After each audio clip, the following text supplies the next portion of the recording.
Shalom, shalom, bienvenue à notre émission à Subwina Yesu. Moi, c'est le pasteur bienvenu, Matenda Kibangale. Je salue toutes celles et tous ceux qui suivent régulièrement notre émission à Subwina Yesu.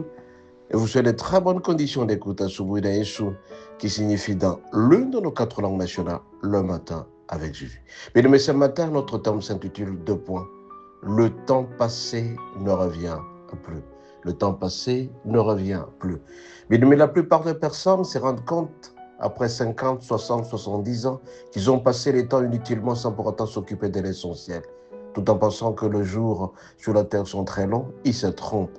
Chaque chose a son temps. Nous allons lire à cet effet le passage suivant. Le psaume 90, psaume 90, verset 12. Il est dit ceci, nous lisons au nom de Jésus. Seigneur, enseigne-nous à bien compter nos jours, afin que nous nous appliquions notre cœur à la sagesse. Mon bien-aimé, toi qui as des enfants, toi qui es marié, tu passes tout ton temps ailleurs, en dehors de tes enfants. Tu ne sais même pas t'occuper de tes enfants, tu t'occupes d'autres choses.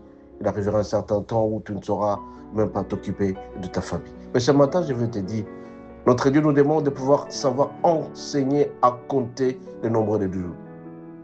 Il te restait combien de jours sur la terre, tu ne sais pas. Il n'y a que Dieu seul qui le sait. Raison pour laquelle ce matin, je vais t'alerter. Toi qui passes tout ton temps à faire autre chose. Nous devons savoir que chaque jour qui passe, elle ne revient plus. Les jours qui passent ne reviendront plus jamais. Alors, ne remets jamais au lendemain ce que tu peux faire aujourd'hui. Si jamais tes enfants t'occupent de t'occuper d'eux, il faut le faire. Un jour, tu vas le regretter parce qu'il y aura un moment où tu n'auras plus le temps de t'occuper d'eux, parce que tu seras malade, parce que le corps sera fatigué. Mais toi, tu passes tout ton temps tout simplement à t'occuper, à t'amasser de tes projets. Projet voiture, projet maison, projet ceci, projet cela, voyage par-ci, voyage par-là. Mais tu oublies à un certain moment que tu dois t'occuper de ceux qui te sont proches. Occupe-toi de tes parents, occupe-toi de tes enfants, occupe-toi de ton épouse, occupe-toi de ce qui te fait plaisir, ce qui donne la joie. Ne cherche pas à plaire aux autres, car tu vas le regretter un jour. Seigneur, enseigne-nous à bien compter nos jours, afin que nous nous appliquions notre cœur à la sagesse. Es-tu sage? La sagesse, c'est la maturité. Comment on se comporte sur la terre, tout en regardant le côté positif et le côté négatif. Les conséquences qui peuvent arriver si jamais je ne faisais pas ça. Combien de fois nous passons tout notre temps devant l'ordinateur. Nous oublions que nous avons une famille. On oublie qu'on a une femme. On oublie qu'on a des enfants à s'occuper. Ou tout simplement, tout ce temps, matin, midi, soir, on passe tout le temps à la prière. 40 jours, 40 nuits. Eh bien, écoute mon bien-aimé, si jamais tu passes tout ton temps à la prière, tu vas regretter un jour parce que tu seras soit ravagé par la pauvreté, soit la famille te quittera. On ne refuse pas de prier, mais il faut prier. Chaque chose à son temps. Seigneur, enseigne-nous à bien compter nos jours, afin que nous appliquions notre cœur à la sagesse. Et tu saches quand tu te comportes. Ne remets jamais à demain ce que tu peux faire aujourd'hui. Tes enfants viennent jouer avec toi. Tu refuses parce que tu es toujours occupé. Tu es occupé avec tes amis, tu es occupé avec des personnes avec qui tu as plus confiance.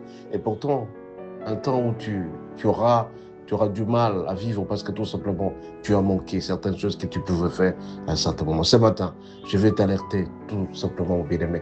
Le temps passé ne revient plus. Ne pense pas qu'il y a une réserve pour toi de temps que tu vas récupérer après. Quand ça passe, ça ne revient. Une minute que tu passes, tout en restant en colère, cette minute ne reviendra à plus jamais. Et donc, occupe-toi de ce qui te rend heureux. Occupe-toi des choses qui font en sorte que tu sois un homme comblé, une femme comblée de joie.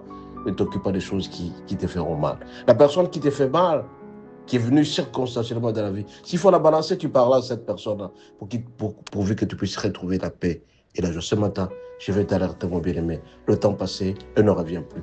Enseigne-nous à bien et compter nos jours. Enseigne-nous à être heureux dans notre vie. Concentre-toi sur l'essentiel. Occupe-toi de tes enfants, de tes parents. Projet en projet, mon bien-aimé, tu vas le regretter. Tu peux construire une maison aujourd'hui, tu auras envie de construire une autre demain. Tu peux avoir 1 000 $ aujourd'hui, tu auras envie d'avoir 10 000 $ demain. Et puis, ça arrivera à un certain moment, à 90 ans, tu n'auras plus envie de vivre ce que tu es en train de chercher. Ce matin, je vais t'alerter. Tu veux bien vivre dans ta vie? Occupe-toi de l'essentiel. Enseigne-nous à bien compter le temps passé et ne revient à plus. Sois richement béni. À la prochaine.